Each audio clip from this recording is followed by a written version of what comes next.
वहां कोई पैसे बांट रहा है? वो इसलिए वहां जाते हैं उन मुल्कों में, उधर कानून की बालादस्ती, इंसाफ है, और जब इंसाफ होता है तो खुशहाली आती है।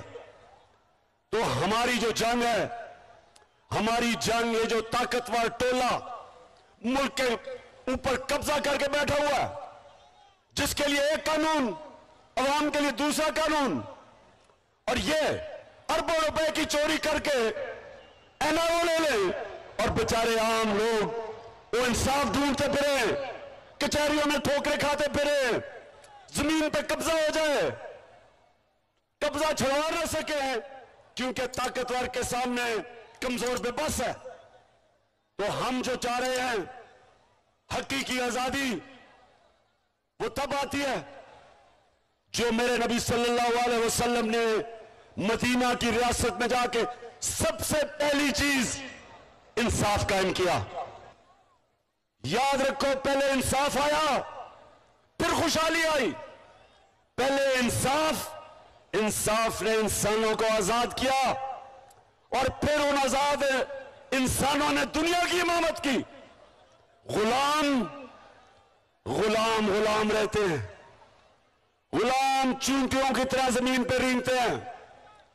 सिर्फ इन आजाद इंसानों की परवाज ऊपर होती है।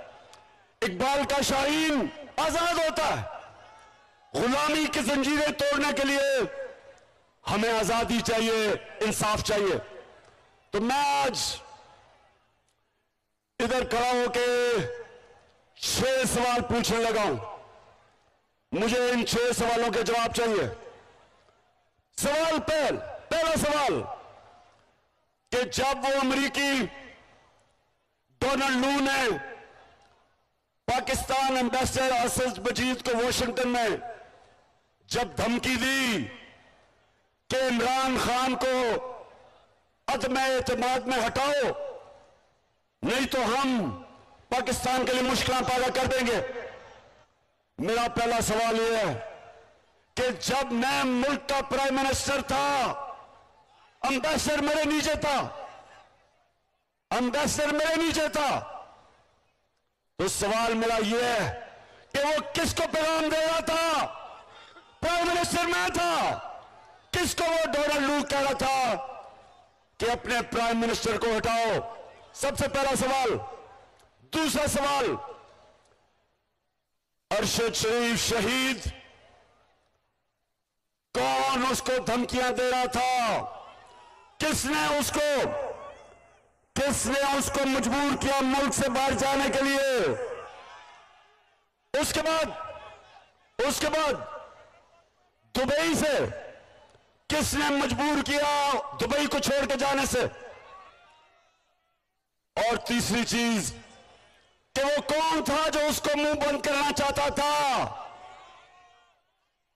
वो जब ये जो रजीम चेंज, इसकी साजिश को बेनकाब कर रहा था, तो वो कौन थे जो उसका मुंह बंद करना चाहते थे?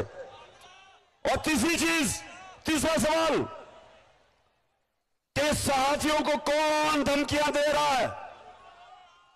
कौन है जो सहाफियों का मुंह बंद करना चाहता है? कौन आजादी राय से खौफजदा है? वो कौन है जो चाहते हैं कि इस मुल्क में मीडिया आजाद ना रहे? वो कौन है जो सहाफियों को धमकी दे के 4 सहाफी अब तक मुंह से बाहर चले गए, 3 सहाफियों को मारे पड़वाई हैं, एक को जेल दी है, FIR कटवाई है। तो मेरा सवाल ये तीसरा कि वो कौन है जो इस मुल्क में हमारी आजादी लेना चाहता है, हमारी आवाज बंद करके? और चौथा, वो कौन है जिन्होंने आजम खान सवाती सेनेटर, 75 साल उसकी उम्र, उसको पहले बच्चों के उसके पोते और पोतियों के सामने मार पड़वाई, और उसके बाद उसको नंगा करके उसके ऊपर तशद्दुद किया। वो कौन है? वो कौन है जो एफआईए को कह रहा था, ऑर्डर दे रहा था एफआईए को? वो कौन था? और वो कौन था जो शहबाज गिल यूनिवर्सिटी प्रोफेसर, उसको उन्होंने नंगा करके उसके ऊपर तशद्दुद किया? कौन थे वो? पुलिस कहती है जी हम नहीं थे, हमें पीछे से ऑर्डर आए। कौन ऑर्डर दे रहा था? और वो कौन है जो टेलीफोन कर करके नामालूम नंबरों से धमकियां देते हैं लोगों को? कौन है वो? वो कौन है जो कहते हैं कि तहरीक इंसाफ से दूर रहो नहीं तो हम तुम्हारी ऐसी की तैसी कर देंगे? वो कौन है? और मैं ये पूछना चाहता हूं, वो कौन है जो ये चोरों डाकुओं को हमारे ऊपर मुसल्लत किया हुआ है जिन्होंने? और वो सवाल पूछता हूं मैं कि क्या ये इसलिए पाकिस्तान बना था? इसलिए पाकिस्तान बना था? इसलिए कायदे आजम ने जद्दोजहद की थी और अल्लामा इकबाल ने हिंदुस्तान के मुसलमानों के लिए एक अजीम ख्वाब जिसका नाम पाकिस्तान था, क्या ये इसलिए बना था कि इसका इंटीरियर मिनिस्टर 18 कत्ल करने वाला कब्जा ग्रुप राना सनाउल्लाह? क्या इसलिए बना था कि बगौरा, मफरूर, मुजरिम लंदन में बैठ के अरबों रुपए की प्रॉपर्टी पे हमारे ऊपर हमें ऑर्डर करे, इस मुल्क में फैसला करे कि आर्मी चीफ कौन बनेगा? और क्या इसलिए यह मुल्क बना था कि उस बाप और उसके 2 बेटों को सजा होने वाली थी 16 अरब रुपए के एफआईए केस में, और उसको केसेस उसके खत्म करके उसको, एक मिनट चुप चुप, उसको केसेस खत्म करके बाप और बेटों के, और उसको इस मुल्क का वजीर आजम बनाया? इसलिए पाकिस्तान बना था? क्या इसलिए बना था कि आसिफ जरदारी जो 30 साल से मुल्क को लूट रहा है, जेलों में गुजारा है उसने, अभी फेक बैंक अकाउंट में अरबों रुपए के करप्शन के केस है उसके, और वो आके मुल्क में फैसले करे कि आर्मी चीफ कौन होगा, इलेक्शन कब होगी? क्या इस मुल्क का मुस्तकबिल इन डाकुओं के हाथ में है? बताओ। और क्या हमारी ये किस्मत है कि सागदार इस मुल्क का फाइनेंस मिनिस्टर बने जिसने मैजिस्ट्रेट के सामने उसने गवाही दी सन 2000 में कि मैं इसहाकडार शरीफ खानदान के पैसे, चोरी के पैसे मनी लॉन्डर करके बरतानिया बेचता था। ये फाइनेंस मिनिस्टर है। मुझे मेरी कौम एक बात बताओ, हम सबसे दुनिया के अजीम लीडर मोहम्मद मुस्तफा सल्लल्लाहु अलैहि वसल्लम, हम उसके उम्मत हैं, और उसने कुरान के अंदर हमें बताया कि अल्लाह का हुक्म है हमें अमर बिल मरूफ व नही अनिल मुनकर, कि हमें हुक्म दिया कि अच्छाई के साथ खड़े हो और बुराई के खिलाफ जहाद करो। ये अल्लाह का हुक्म है हमें। और क्या इन चोरों को ऊपर बिठा के और हमें कहें कि हम इन चोरों की क़यादत मान लें? मैं इनसे पूछता हूं, हम जानवर हैं, हम भेड़ बकरी हैं, हम गाय भैंसे हैं, हम इंसान हैं, हम मोहम्मद मुस्तफा सल्लल्लाहु अलैहि वसल्लम की उम्मत है, हम अमर बिल मरूफ पर चलने वाले हैं। हम कभी इन चोरों को तस्लीम नहीं करेंगे। बताओ पाकिस्तानियों, इन चोरों को तस्लीम करोगे? मैं आज ऐलान कर रहा हूं कि मैं आज नहीं, मैं इस मार्च में ऐलान करता रहा हूं कि अगर इन चोरों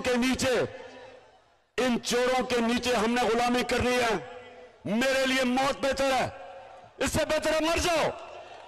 क्योंकि इनकी गुलामी करने से ज्यादा जिल्लत क्या हो सकती है? बेहतर इंसान मर जाए। मैं कभी इनको तस्लीम नहीं करूंगा। कोई ये गलत फहमी ना समझे कि वहां जाके इस्लामाबाद जाके हमारा ये तहरीक खत्म हो जाएगी।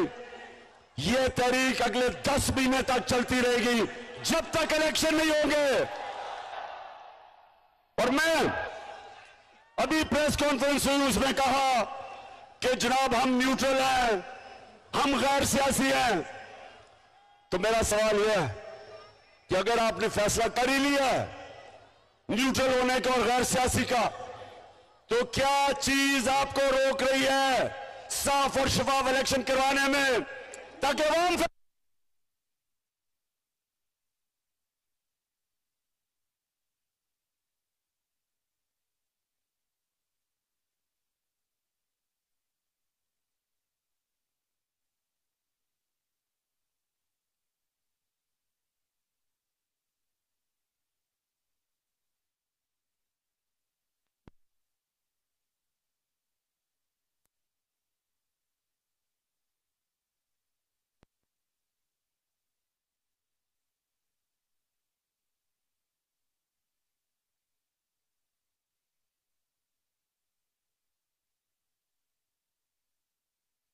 आपका दिल अदा करता हूं जिस तरह का आज आपने मुझे इस्तकबाल दिया। मैंने आप सबसे घर लेना, मेरे साथ आपने हाथ लेना। अपने अपने मोबाइल फोन की लाइट्स ऑन कर दे, पीछे तक सब हाथ ऊपर कर दे। मैं यहां से पढ़ूंगा, आपने वहां से बाबा से बुलंद इसको रिपीट करना है। अभी शुरू करते हैं। बिस्मिल्लाहिर्रहमानिर्रहीम। हम हल्फ उठाते हैं कि हम पाकिस्तान के आइन की हमेशा पासदारी करेंगे। हम कभी भी अल्लाह के सिवा किसी के सामने नहीं झुकेंगे और हम हकीकी आजादी के इस जिहाद में आखिर तक इमरान खान के साथ जदोजहद करेंगे। अल्लाह हम सबका हामी और नासिर हो, आमीन।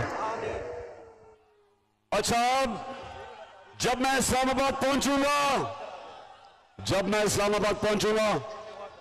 यानी पिंडी पहुंचूंगा, मैं सबको कॉल करूंगा और आपने मोटर में, बस में, ट्रैक्टर पे, साइकिल पे, मोटरसाइकिल पे, जो आपको मिले आपने इस्लामाबाद पहुंचना। और अगर कुछ ना मिले तो पैदल आ जाना, इंशाल्लाह आपका इस्तकबाल करेंगे। पाकिस्तान जिंदाबाद।